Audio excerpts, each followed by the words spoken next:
Shalom para peserta Bible Study yang dikasihi Tuhan.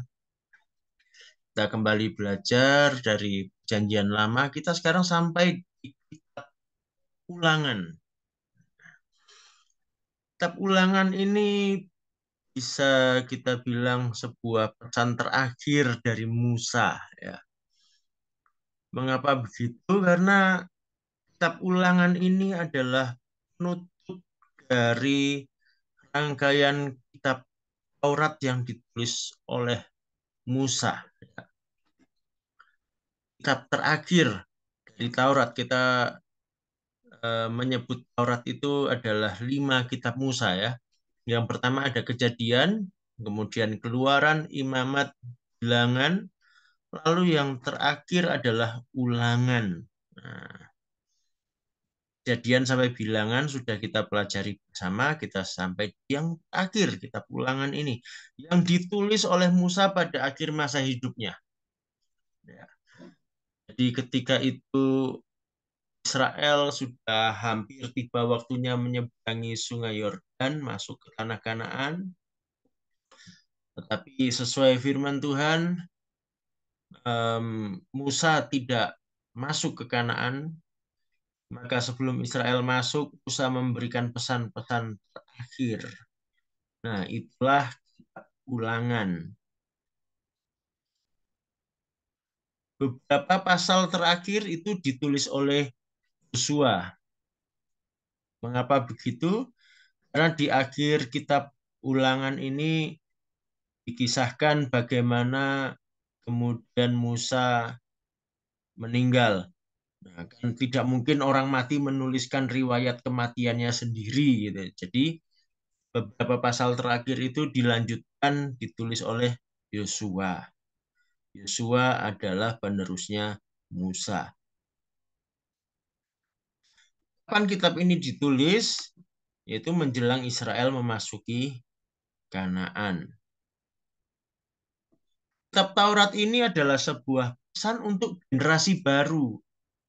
Kita sudah pelajari, ingat bilangan 26 ayat 64 sampai 65 mengisahkan bahwa ketika pasukan Israel dihitung, dilakukan sensus, ternyata generasi lama sudah tidak ada. Generasi yang dulu berangkat dari Mesir sudah tidak ada. Hanya tertinggal Yosua dan Kaleb. Yang lain kemana? Sudah mati di padang gurun. Maka sekarang yang ada adalah generasi baru, anak cucu mereka. Nah, generasi baru ini perlu diajari dan diingatkan. Tentang apa? Tentang perjanjian dengan Tuhan. Bahwa mereka adalah umat perjanjian. Mereka terikat oleh sebuah perjanjian dengan Tuhan. Lalu mereka perlu belajar tentang hukum-hukum Tuhan. Lalu perlu juga mereka mengingat perbuatan Tuhan, bagaimana Tuhan mengeluarkan Israel dari Mesir, bagaimana Tuhan menyertai mereka dalam perjalanan di gurun, apa saja yang terjadi, termasuk juga dosa-dosa kedurhakaan generasi lama yang cenderung memberontak kepada Tuhan. Itu diingatkan kepada generasi yang baru. Dengan harapan generasi yang baru takut akan Tuhan, setia kepada Tuhan. Nah, maka Musa menceritakan kembali apa yang telah terjadi. Dan Musa menyampaikan kembali perintah-perintah Tuhan untuk orang Israel. Maka itu kitab ini disebut sebagai kitab ulangan. Karena memang isinya banyak mengulang. Ya. Kita lihat bagian yang pertama dari kitab ulangan. Ya.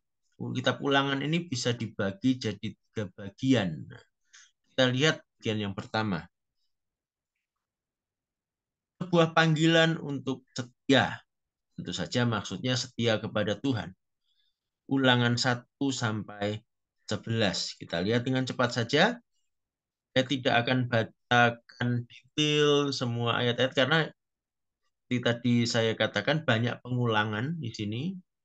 Saya sampaikan hal-hal pentingnya saja.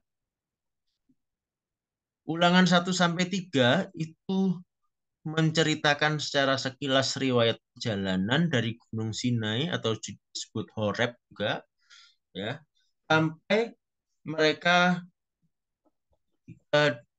di perbatasan tanah Kanaan. Ya. Di sini poin penting yang disampaikan Musa adalah bagaimana Israel itu terus-menerus memberontak terhadap Tuhan. Tapi Tuhan itu setia, Tuhan berkasih karunia. Ya. Walaupun Israel berkali-kali memberontak terhadap Tuhan, karena kasih setianya, Tuhan tetap memelihara Israel. Karena Tuhan setia pada perjanjian dengan Abraham.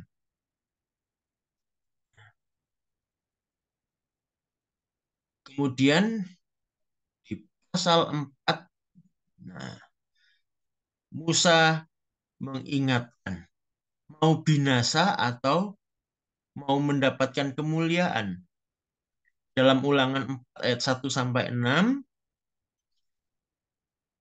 di situ Musa mengingatkan peristiwa Al-Peor, di mana orang-orang Israel banyak yang terjerat di dalam penyembahan berhala karena perempuan-perempuan asing. Akibatnya, mereka yang tidak setia pada Tuhan dibinasakan.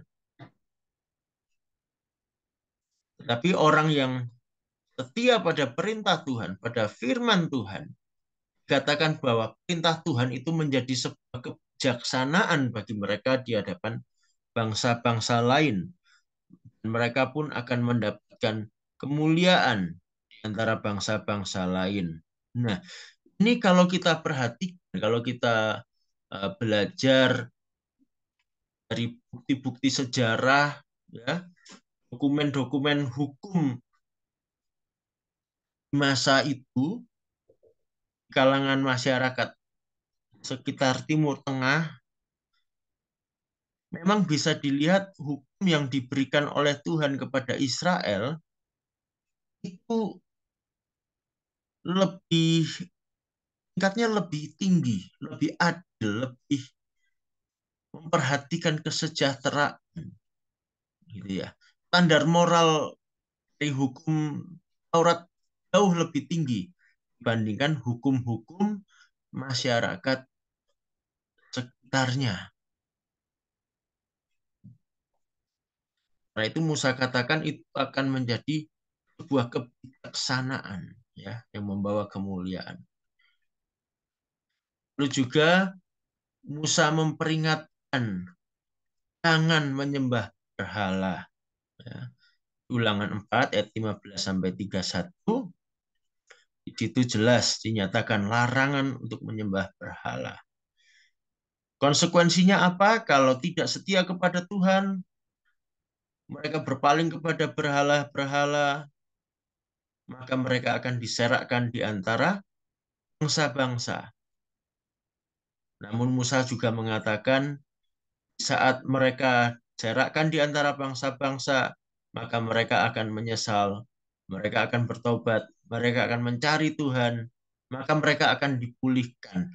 Nah, yang luar biasa di sini Musa mengatakan sesuatu yang memang akan terjadi.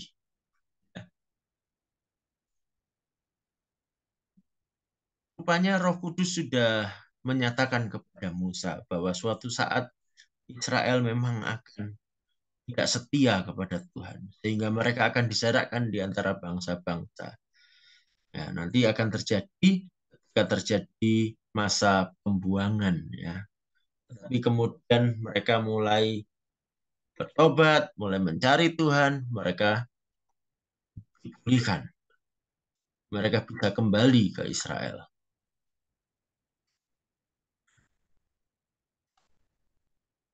Kemudian di Ulangan 4 ayat 39 ditekankan, mengapa tidak boleh menyembah berhala, karena hanya ada satu Tuhan yang benar, hanya ada satu Tuhan.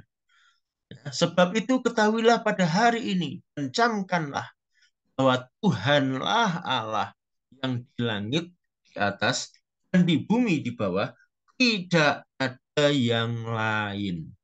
Nah, ini penting. Ya. Jadi ada berapa Tuhan? Hanya satu. Tuhan Allah Israel, Tuhan Allah Abraham, Ishak, dan Yakub. Kemudian di pasal 5, Ulangan pasal 5, Musa kembali mengingatkan mereka tentang 10 firman, ya, yang biasa kita sebut 10 perintah Allah itu, ya. Musa mengingatkan mereka tentang ke-10 perintah Tuhan itu dengan memberikan sebuah penekanan di sini di Ulangan 5 ayat 22. Firman itulah yang diucapkan Tuhan kepada seluruh jemaahmu dengan suara nyaring di gunung, dari tengah-tengah api, awan, dan kegelapan. Dan tidak ditambahkannya apa-apa lagi. Ditulisnya semuanya pada 2 loh batu, lalu diberikannya kepadaku. Di sini Musa mengingatkan, 10 perintah itu diucapkan Tuhan sendiri. Didengar oleh seluruh Israel. Masih ingat ya peristiwa di Gunung Sinai. Selain diucapkan oleh Tuhan sendiri, dituliskan oleh Tuhan sendiri pada 2 loh batu. Nah, jadi 10 firman ini betul-betul dari Tuhan dan penting sampai Tuhan sendiri yang mengucapkan dan Tuhan sendiri yang menuliskannya.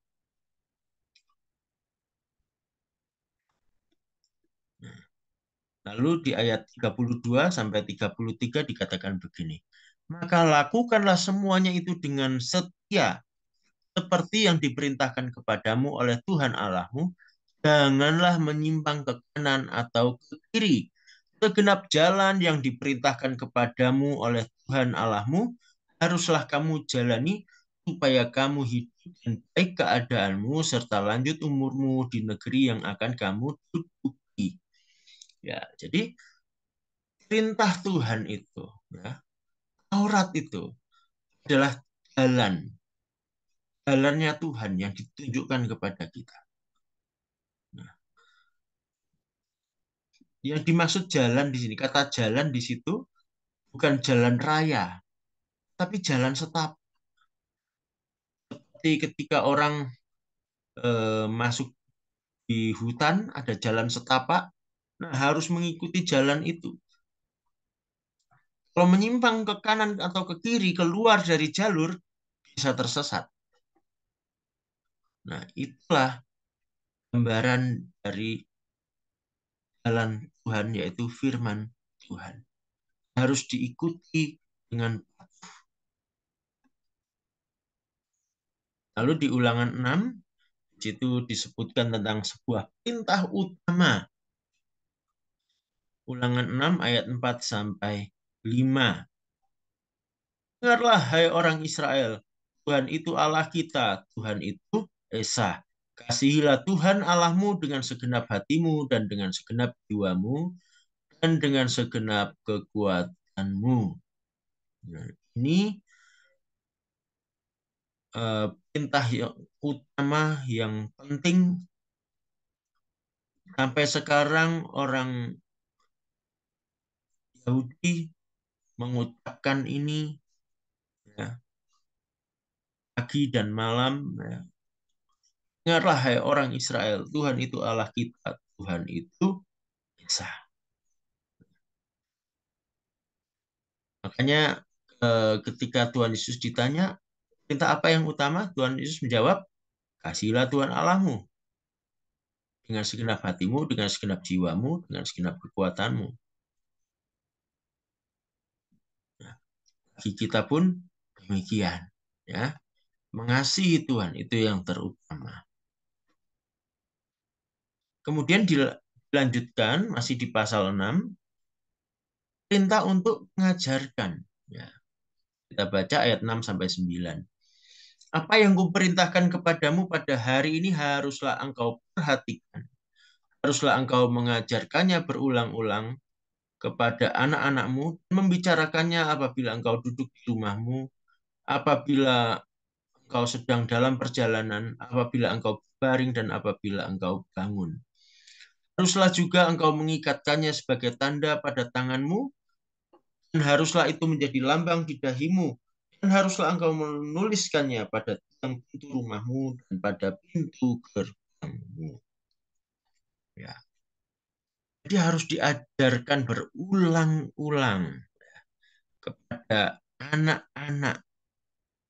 Bicarakan ketika duduk di rumah, ketika dalam perjalanan, ketika berbaring, mungkin istirahat, ya, ketika bangun. Artinya setiap saat firman Tuhan itu menjadi sentral kehidupan mereka.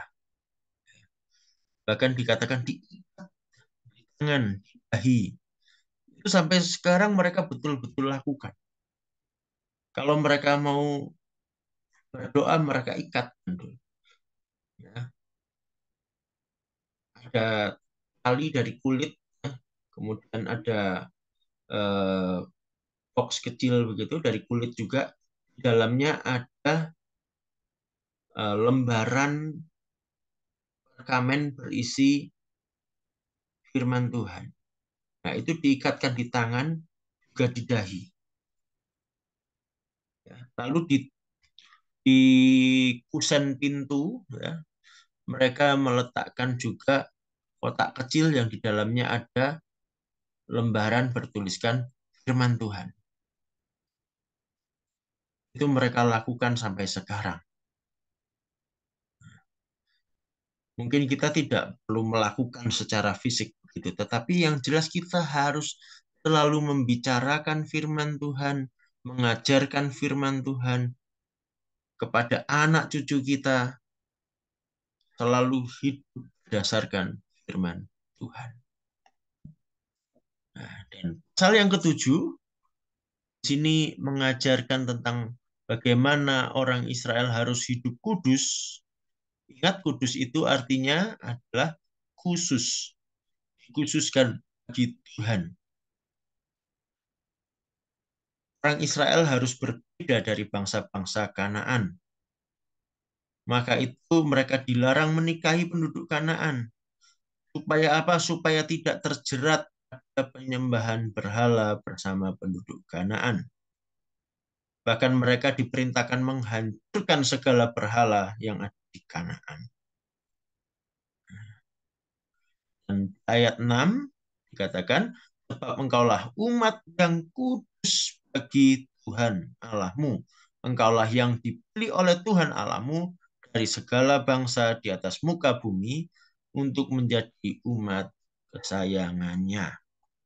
Karena kita orang pilihan, maka kita harus hidup kudus, hidup untuk Tuhan. Kemudian ini dilanjutkan di pasal 8, sebuah peringatan untuk melupakan Tuhan. Mereka akan masuk ke tanah Kanaan, kan? Mereka akan memperoleh tanah di sana, maka mereka akan diam di sana lalu menikmati berkat Tuhan di sana. Nah, orang kalau menikmati kenikmatan hidup seringkali bisa lupa akan Tuhan. Maka Musa memperingatkan begini di Ulangan 8 ayat 11 sampai 17. Hati-hatilah supaya jangan engkau melupakan Tuhan Allahmu dengan tidak berpegang pada perintah, peraturan, dan ketetapannya yang kusampaikan kepadamu pada hari ini. Supaya apabila engkau sudah makan dan kenyang, mendirikan rumah-rumah yang baik serta mendiaminya, dan apabila lembu sapimu dan kambing dombamu bertambah banyak, dan emas serta perakmu bertambah banyak, segala yang ada padamu bertambah banyak, jangan engkau tinggi hati sehingga engkau melupakan Tuhan Allahmu yang membawa engkau keluar dari tanah Mesir, dari rumah budakan. Ya. Ayat 15, dan yang memimpin engkau melalui padang gurun yang besar dan dahsyat itu dengan ular-ular yang ganas serta kalajengkingnya dan tanahnya yang gersang yang tidak ada air. Dia yang membuat air keluar bagimu dari gunung batu yang keras dan yang di padang gurun memberi engkau makan mana yang tidak dikenal oleh nenek moyangmu supaya direndahkannya hatimu dan dicobainya engkau hanya untuk baik kepadamu akhirnya. Maka janganlah kau katakan dalam hatimu, kekuasaanku dan kekuatan tanganku lah yang membuat aku memperoleh kekayaan ini. Jadi ketika mereka nanti sudah menikmati kekayaan, kenikmatan di tanah Kanaan, jangan sampai mereka lupakan Tuhan, jangan sampai mereka sombong. Nah, kita pun demikian, kita harus ingat semua berkat yang kita terima itu dari Tuhan. Semuanya sesungguhnya adalah anugerah.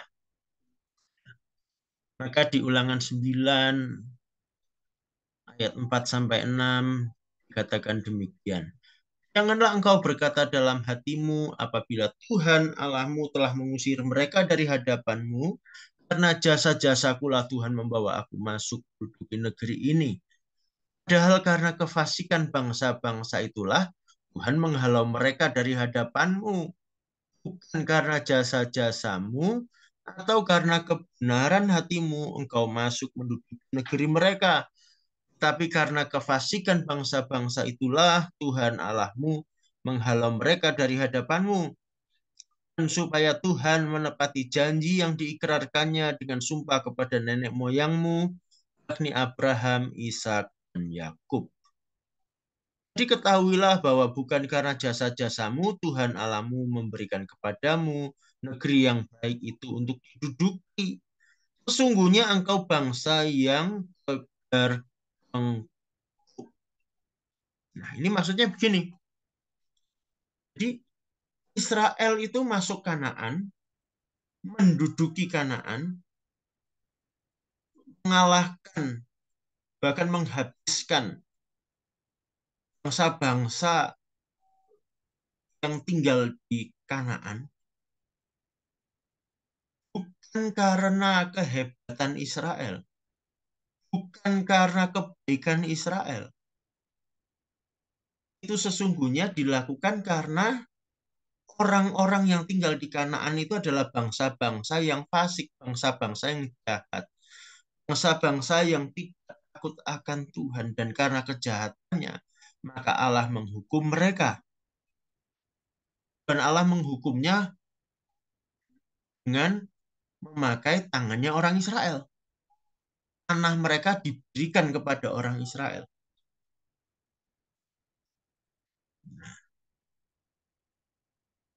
Dan itu adalah janji Tuhan yang sudah diberikan kepada Abraham, Ishak, dan Yakub, bahwa keturunan mereka, yaitu Israel, akan memiliki tanah Kanaan itu.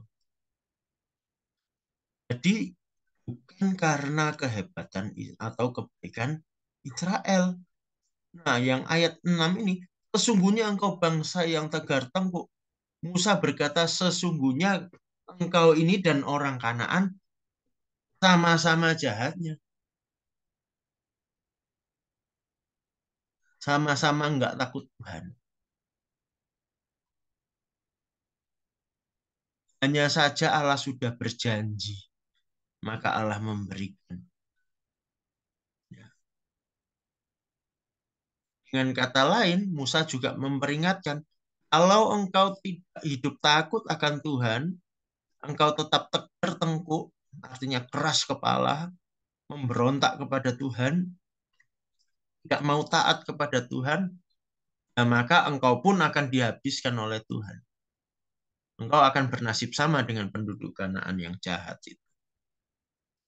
Ini sebuah peringatan keras. Maka itu kemudian Musa berkata, kepada orang Israel. Kalau kita baca selanjutnya, ayat-ayat selanjutnya sampai di Ulangan 10, bagian yang pertama, di situ Musa menceritakan, kamu itu yang dulu ketika keluar dari Mesir, baru keluar dari Mesir, sudah membuat patung sapi untuk sembah. Kemudian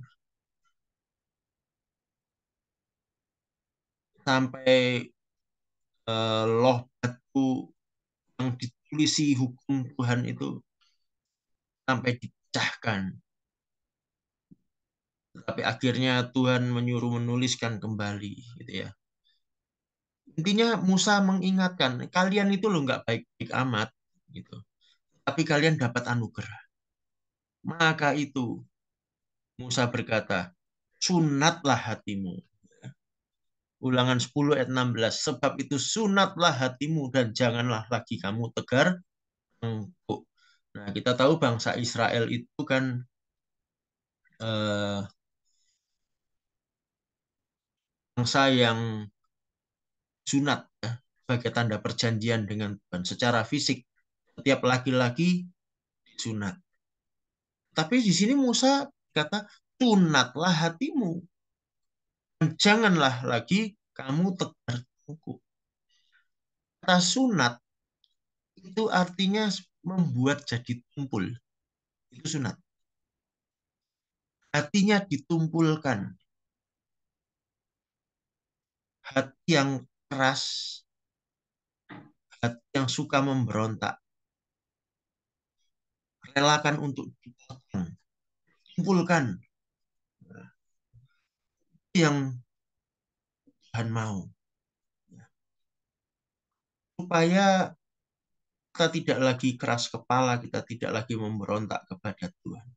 Dan sunat hati ini ditunjukkan dalam sikap terhadap Tuhan juga kepada sesama. Makanya dilanjutkan oleh Musa di Ulangan 10 ayat 19 sampai 20. Sebab itu haruslah kamu menunjukkan kasihmu kepada orang asing. Sebab kamu pun dahulu adalah orang asing di tanah Mesir. Loh, habis ngomong sunat hati, jangan tegar tengkuk, jangan memberontak kepada Tuhan, kok ngomong menunjukkan kasih kepada orang asing. Kasih kepada Tuhan itu ditunjukkan juga dalam kasih terhadap sesama. Ya.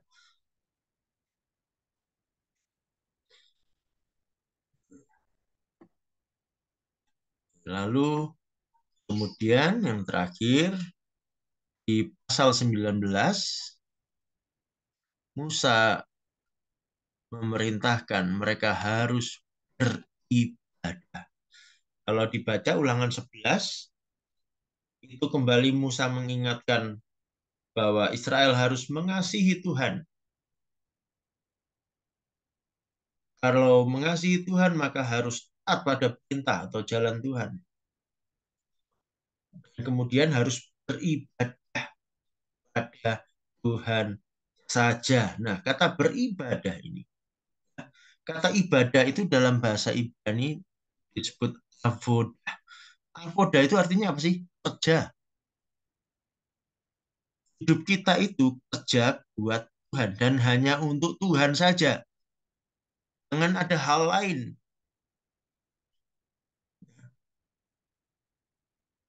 Jadi kita harus setia bekerja buat Tuhan di dalam setiap segi kehidupan. Ya, kalau kita lihat kembali seluruh isi kitab Taurat, perintah-perintah Tuhan dalam setiap segi kehidupan, di situ ada Tuhan. Segala sesuatu dilakukan untuk Tuhan. Dan untuk Tuhan saja, tidak untuk ilah-ilah yang lain. Jangan ada hal yang menjadi ilah lain di dalam hidup kita. Kalau itu dilakukan, maka Tuhan memelihara. Dikatakan tanah Kanaan itu tanah yang dipelihara oleh Tuhan sendiri. Bukan hanya orangnya dipelihara, tanahnya dipelihara. Dikatakan kalau di Mesir dulu orang bertani, mereka harus mengairi ladangnya, menyirami tanamannya. Kalau di Israel, Tuhan yang menyirami. Luar biasa ya. Nah, nanti lain kali kita bisa melihat tentang tanah Kanaan itu seperti apa. Apa maksudnya kok tanah Tuhan yang menyirami, Tuhan yang memelihara. Nah, lain waktu kita akan bicarakan itu. Tapi pada intinya yang jelas ketika kita mengasihi Tuhan, kita setia kepada Tuhan, kita beribadah kepada Tuhan,